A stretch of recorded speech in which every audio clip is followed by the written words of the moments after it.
ভাগবতে একাদশ স্কন্ধে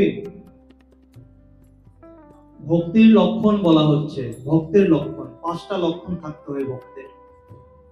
যে প্রকৃত ভক্ত হবেন, নিরপেক্ষং মুনিং শান্তং নির্বৈরং সমদর্শনম। নিরপেক্ষ, যে প্রকৃত ভক্ত হবেন কারোর কোনো অপেক্ষায় থাকবেন না। কে কি করছে, কে কি করবে, এসবের অপেক্ষায় থাকেন না। যিনি ভক্ত হবেন, সাধু হবেন, সাধু থাকবেন একা।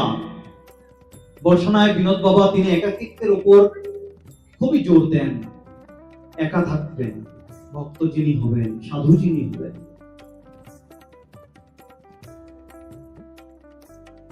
তারপরে বলছেন মুনি ভক্ত, অর্থাৎ যে ভক্ত সর্বদা কালের জন্য মনের মধ্যে শুধু গোবিন্দ নাম, গোবিন্দ কথাকে চিন্তন করে চলেছেন অনবরত, অনর্গল, তিনি হচ্ছেন মুনি ভক্ত।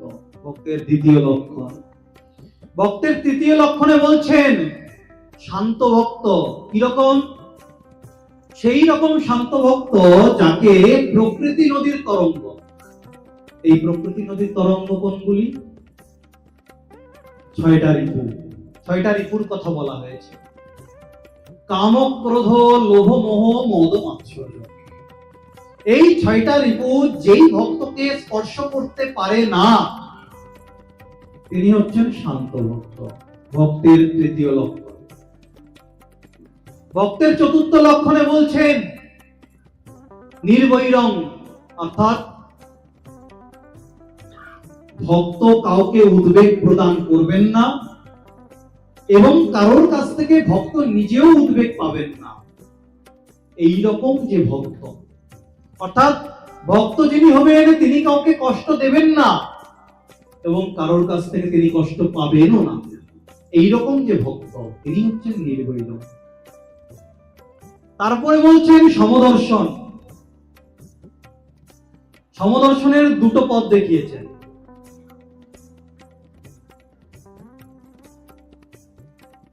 একটা হচ্ছে সত্যকে সমদর্শন, একটা হচ্ছে সত্যকে সমদর্শন, অর্থাৎ এই বিশ্ব সংসারের মধ্যে সত্য হচ্ছে একমাত্র আমার গৌর গোবিন্দ।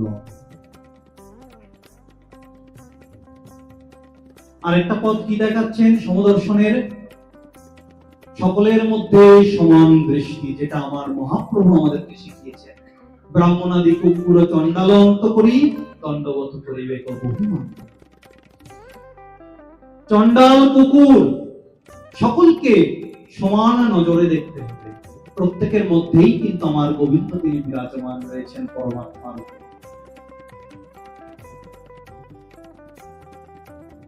প্রত্যেকের মধ্যে।